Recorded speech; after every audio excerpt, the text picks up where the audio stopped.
والتقدير للجميلة الشاعرة الرقيقة جمال الدسوقي، رمز الجمال والهيبة.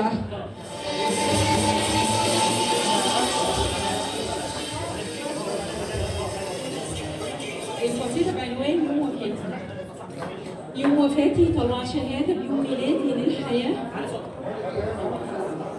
يوم وفاتي طلع شهادة بيوم ميلادي للحياة، واكتب إني كان لي عاشق بس عن طريق تاه، وقول له إني كنت صادقة وكنت فعلا محتاجاه، وإني شفته في ألف وش وألف صورة، وإني في بعده كان دايما ضحكتي مكسورة، واللي يثبت لك كلامي إني لسه مستنياه.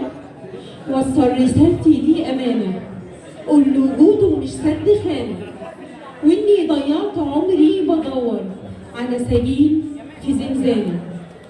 يوم وفاتي طلع شهادة بس اسمي ما تكتبوش، علشان كل سنيني ضاعت وأنا بدور وما قابلتهوش.